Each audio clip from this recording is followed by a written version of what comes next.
잠깐 목이 메이는데.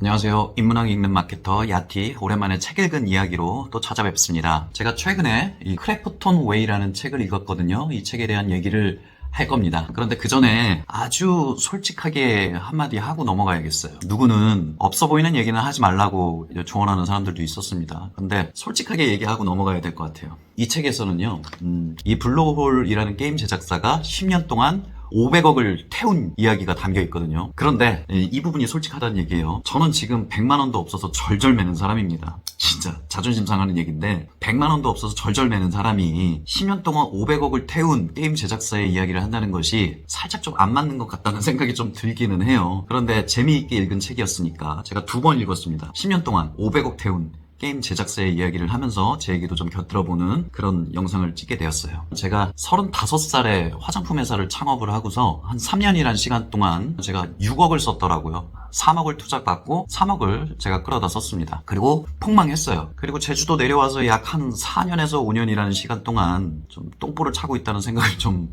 하기도 하는데, 그래도 화장품 회사라는 틀을 가진 어떤 조직을 운영해 본 사람의 입장으로서 저와는 비교가 될 수 없게 많은 어떤 자본금을 가지고 훨씬 더 큰 히트 상품을 만들어낸 게임 제작사의 이야기를 하는 이 책을 100% 공감한다고 얘기하면 아마 이분들이 자존심 상해할 수도 있으니까 아주 많은 부분 이해를 하면서 읽게 되었습니다. 지금 힘든 저한테도 용기를 주는 책이기도 했고요. 우선 저는 지금 제가 여기 지금 보이는 공간, 여기가 이제 소호별곡이라고 제주도에서도 제일 시골인 대정읍 영랑리에 있는 펜션입니다. 펜션이라고는 하지만 저는 사실 1박이나 2박 3일, 뭐 3박 4일씩의 어떤 단기 관광객들을 숙박하게 할 수 있는 그런 요건들이 안 됐기 때문에 부동산 임대업이라는 형태를 통해서 한 달 살기 팀들만 유치를 하고 있는 상황입니다.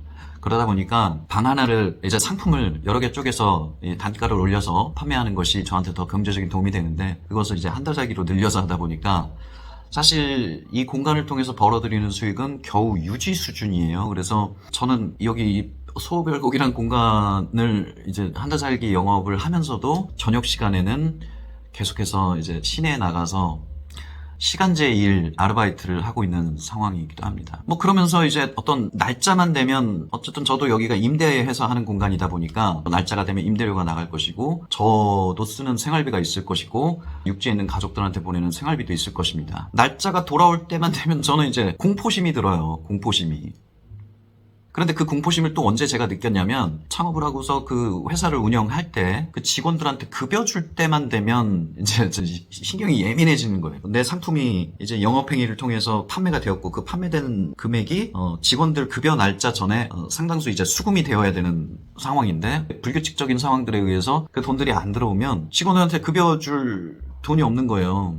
그런 상황들을 만들지 않으려고 굉장히 노력들을 많이 했습니다. 그래서 근데 이제 이 크래프톤 웨이 이 책에서도 10년 동안 500억을 태우고 제일 마지막 즈음에 여러분들이 잘 아는 배틀 오브 그라운드라는 그 게임이 제일 마지막에 이제 히트를 치면서 이 회사가 살아나게 됩니다. 근데 중간에 매번 투자를 받을 수는 없으니까 경영진들이 회사를 팔려는 시도를 한번 하기도 합니다. 그리고 나서 다시 또 100억이라는 투자를 받고서 또 연명을 하기는 했는데, 그 500억이 다 태워지고 새로 출시한 게임이 히트를 칠지 못 칠지 그 순간에 경영진들이 가졌을 그 공포심은, 제가 6억을 썼다 그러고 뭐 지금 100만 원도 없어서 절절거린다고 말하지만 이 경영진들의 압박감은 제가 상상할 수 없는 수준이었을 거예요. 여러분 한번 생각해 보십시오. 10년 동안 500억을 쓰는 회사였어요. 근데 마지막까지 히트작이 없었어. 여러분들은 어떤 생각을 할 것 같습니까?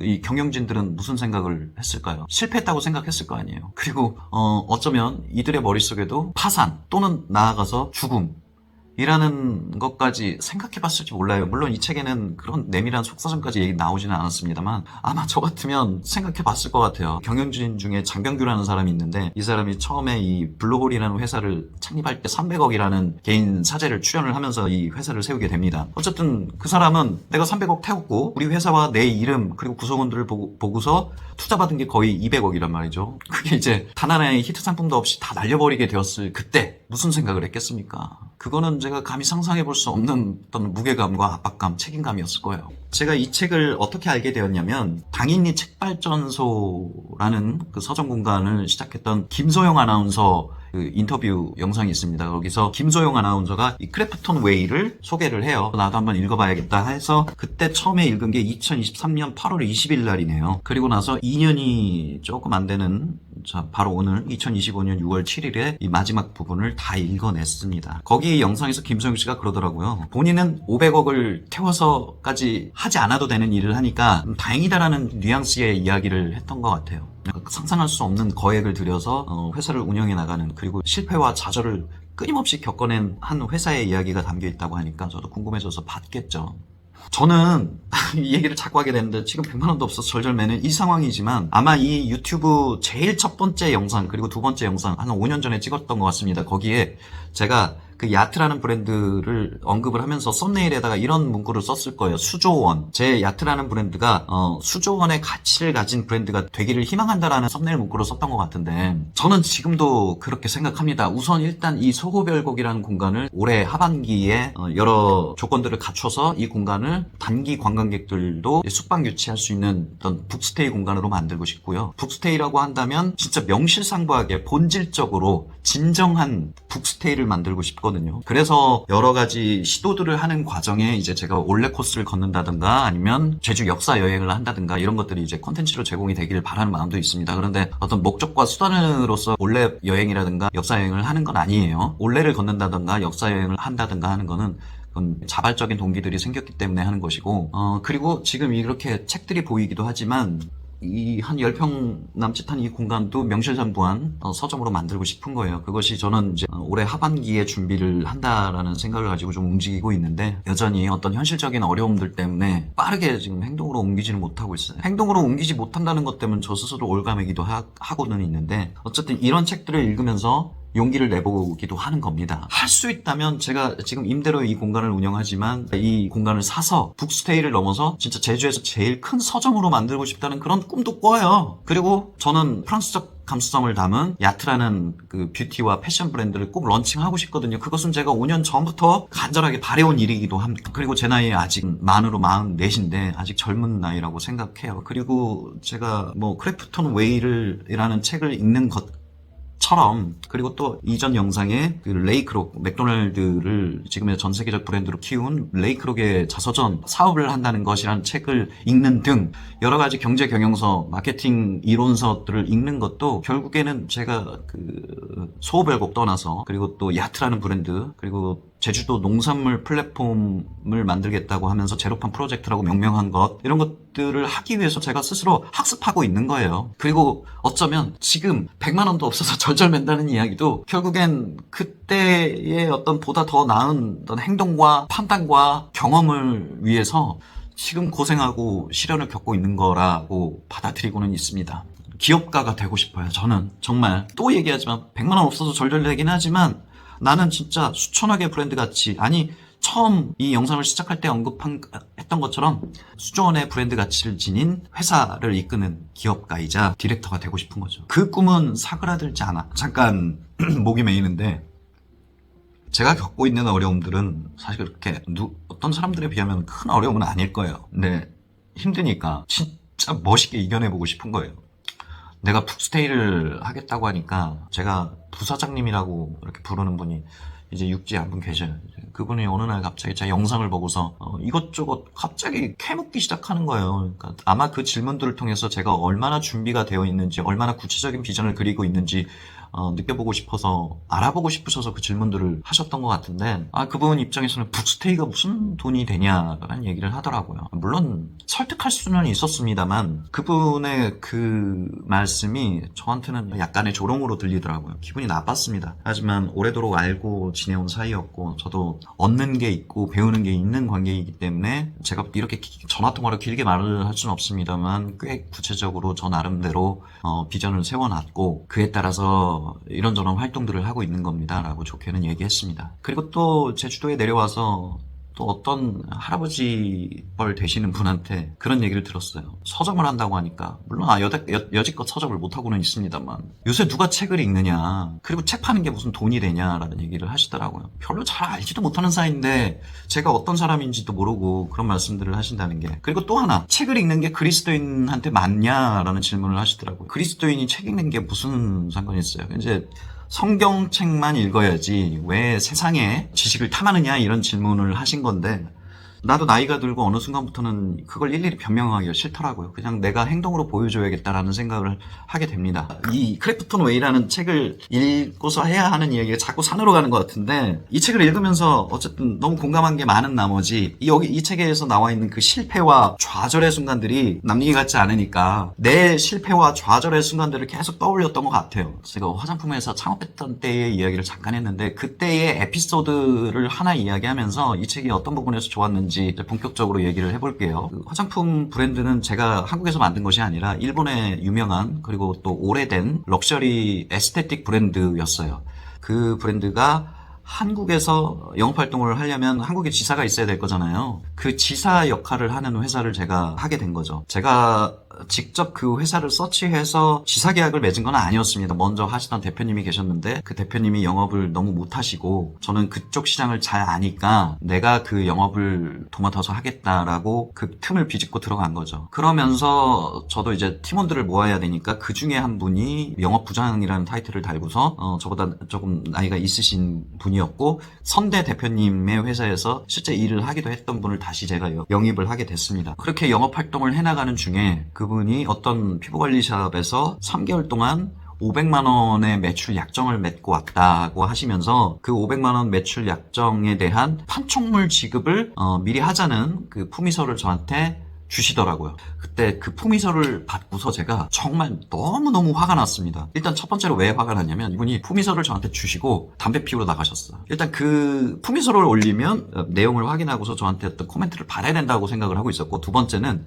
이 품위서 내용 자체가 너무 허술했던 거예요. 그래서 제가 일단 그분은 담배 피우러 나갔고, 나는 이 품위서를 가만히 들여다보다 화가 나가지고, 제가 그때 나이가 한 37살 때였을 것 같습니다. 젊었죠. 책상을 발로 빵 차고, 그리고 C8 거리면서 막 화를 내면서 나도 나갔다가 들어왔어요. 그리고 이제 그분도 들어왔겠죠. 그래서 이 품위서 내용을 가지고 내가 막 뭐라 그랬어. 그 내용이 뭐였냐면요, 저는 지금도 그렇게 생각합니다. 화장품이라는 상품을 3개월 동안 500만 원 매출 약정을 했다고 하면, 저는 영업을 잘하는 사람이라고 하면 그 500만 원 매출을 일시에 납품시켰을 거예요. 그리고 그 500만 원 매출액에 대한 수금을 일시에 받아왔을 겁니다. 그래야 우리 회사의 현금 흐름이 좋아져요. 그런데 3개월 동안 500만 원 매출을 하기로 했는데, 수금은 결제는 그냥 그 매월 결제일에 받아오기로 약속이 되고, 그런데 판촉물은 일시 지급이 돼야 되고, 이게 저는, 우리가 이런 말을 하면 되게 우습지만 이거는 퍼주는 영업이라고 생각을 했던 거예요.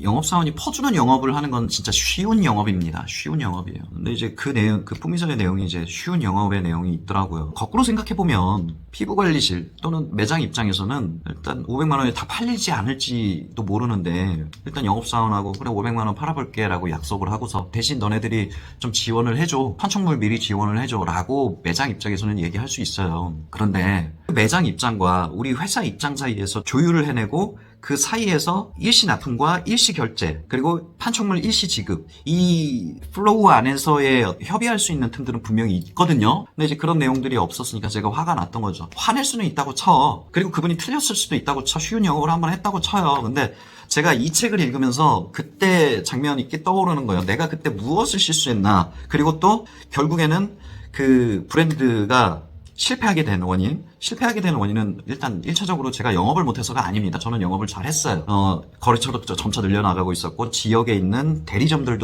조직들도 늘려나가고 있었고, 그리고 우수 판매처들을 데리고 일본 연수 프로그램까지 계획을 했던 찰나에 일방적으로 일본 본사에서 계약을 강제 해지한 거거든요. 불과 2018년 1월 1일 날짜로 3년 재계약을 맺은 시점에 2월부터 연락이 잘 안 되더니 3월에 불쑥 강제 해지서가 날라온 거예요. 근데 그때는 1차적으로 일본 본사의 어떤 횡포라고 생각을 하고서 제가 첫 번째 했던 창업의 실패를 그쪽으로 돌렸던 겁니다. 내 문제가 아니었어라고 생각을 했던 거예요. 근데 아까 그 영업 부장님과의 그 거래처와의 그 에피소드를 떠올리면서 제가 무슨 생각을 했냐면, 나는 진짜 부족한 리더였구나. 나는 사업체를 운영하고 이끌어가기에는 많은 부분에서 부족한 사람이었다라는 생각을 하게 됐어요. 첫 번째는 제가 그때 화를 냈으면 안 되는 거였어요. 두 번째는 부족한 품위서였고 부족한 영업력이었다면 설득을 했을 거예요. 내 영업 방식에 대해서요. 화를 내버렸던 겁니다. 설득도 하지 않았고요. 어쨌든 500억은 수준은 안 되지만 6억이란 돈을 날리고 헉헉대고 살게 된 그 과정 속에는 부족한 거 하나, 그리고 또 부족한 거 하나, 그리고 또 다시 부족한 거 하나가 시간과 과정 사이에 틈틈이 박혀 있었던 거예요. 저는 실패할 수밖에 없었던 사람이었습니다. 그런데 다행히도 10년 동안 500억을 날려먹는 동안 게임 업계에서 난다긴다 하는 사람들, 그리고 IT 벤처에서도 난다긴다 하는 사람들도 10년 동안 무수히 실패를 했더라고요. 이 사람들도 그 실패 속에서 많은 고민, 많은 좌절을 하더라고요. 그 내용이 적나라하게 나와 있습니다. 그래서 만약에 이 영상을 시청하고 있을 기업가나 사업가 분이 계신다면 이 영상으로 제 얘기를 통해서 이 책을 이해하려고 하지 마시고요. 진짜 한번 읽어보세요. 그럼 내가 왜 지금 실패하고 있는지, 내가 어떤 부분에서 좌절감을 느끼고 있는지 공감하실 수 있을 것 같아요.